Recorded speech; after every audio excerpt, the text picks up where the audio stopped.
Bismillahirrahmanirrahim. Baik, Bapak Ibu yang dirahmati Allah Subhanahu wa taala, di sini saya akan sampaikan terlebih dahulu yaitu tentang keringanan-keringanan yang diberikan di dalam syariat ini bagi orang-orang yang sakit, ya, bagi orang yang sakit, ya. Jadi agama ini mudah, ya. Allah menghendaki kemudahan bagimu, ya. Allah tidak menghendaki kesulitan, ya. Maka bagi orang yang sakit, yang pertama dibolehkan untuk tidak sholat berjamaah di masjid, ya. Ini laki-laki, ya. Kalau perempuan apalagi tidak wajib, ya. Laki-laki itu kan diwajibkan sholat berjamaah di masjid, ya. Tetapi bagi mereka yang sakit, ya, maka mereka itu dibolehkan untuk tidak menghadiri sholat jamaah di masjid, ya. Dia cukup sholat di rumahnya. Kalau misalkan dia ini sakit atau ada udzur syar'i, misalkan ada kesulitan, ya, seperti hujan, ya, atau dia sakit, adanya udara yang sangat dingin misalkan, itu boleh dia sholat di rumahnya, ya. Dari Ibnu Umar radhiyallahu anhuma, dahulu Nabi memerintahkan muazin, ya, untuk azan, lalu di akhirnya ditambahkan lafaz shollu fi rihalikum, sholatlah di rumah-rumah kalian, yaitu ketika malam sangat dingin atau hujan, ya. Ini diriwayatkan oleh Bukhari, ya. Ini ketika safar, ya, Nabi SAW itu, ya, memerintahkan, ya, muadzin azan, lalu kemudian di akhirnya itu ditambahkan lafaz shollu fi rihalikum, sholatlah di rumah-rumah kalian. Kapan itu? Ketika malam sangat dingin, ya. Jadi ketika hawanya sangat dingin, membahayakan bagi kesehatan tubuh, begitu, ya. Nah, maka dia boleh melaksanakan sholat di rumahnya, ya. Jadi ini hadis diriwayatkan oleh Bukhari dan Muslim, ya. Kemudian juga dari Jabir bin Abdullah radhiyallahu an, dia berkata, kami pernah safar bersama Rasulullah SAW, kemudian turunlah hujan, maka beliau bersabda, bagi kalian yang ingin sholat di rumah dipersilahkan. Hadis riwayat Muslim, ya. Jadi kalau hujan ini menjadi udzur syar'i, ya, bagi orang untuk tidak sholat berjamaah di masjid kalau turun hujan. Jadi tidak bisa beralasan begini, dulu kan tidak ada payung Pak Ustadz, tidak ada mantel, tidak ada jas hujan, ya. Nah, sekarang kan sudah ada payung, sudah ada jas hujan, tidak, tetap hukumnya masih tetap berlaku, ya. Jadi hukumnya itu karena lafaz, ya, bukan karena sebab, ya. Bukan karena sebabnya dulu tidak ada payung, tidak ada mantel, kemudian dia boleh tidak ke masjid, tidak sholat berjamaah. Sekarang sudah ada payung, ada mantel, maka hukumnya kemudian digugurkan, tidak boleh harus ke masjid, tidak seperti itu. Tetap, ya, kalau hujan boleh sholat di rumah, ya.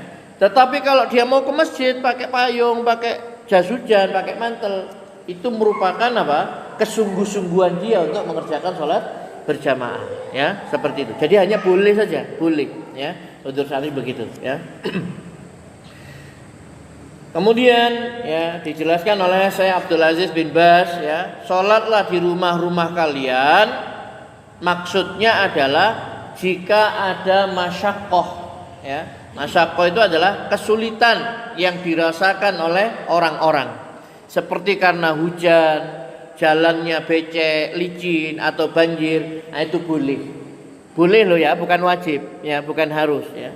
Tapi kalau dia misalkan mau sholat di masjid, tidak apa-apa, bagus, ya, lebih utama sholat di masjid, kan dia mendapat keutamaan, melangkahkan kaki ke masjid, menunggu sholat dan lain sebagainya, ya, maka dia lebih utama. Tapi kalau misalkan dia mau sholat di rumahnya, boleh diberikan keringanan.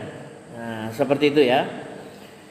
Termasuk juga kata beliau, dan juga kondisi sakit yang terkadang menimbulkan kesulitan untuk pergi ke masjid. Pokoknya yang menimbulkan kesulitan untuk pergi ke masjid, entah karena hujan, entah karena jalannya licin, entah karena dia ini berat sakit untuk pergi ke masjid, maka dia boleh sholat di rumahnya. Nabi SAW ketika beliau sakit parah, maka beliau tidak sholat di masjid, ya. Padahal beliaulah yang biasa mengimami orang-orang. Beliau memerintahkan kepada Abu Bakar untuk menggantikan posisi beliau sebagai imam. Nabi ini imam, selalu jadi imam. Kalau selama ada Rasulullah jadi imam, ya. Tapi ketika beliau sakit parah itu, maka beliau tidak sholat ke masjid, ya. Disuruh Abu Bakar sebagai imam untuk menggantikan posisi beliau. Dan ini merupakan isyarat, ya.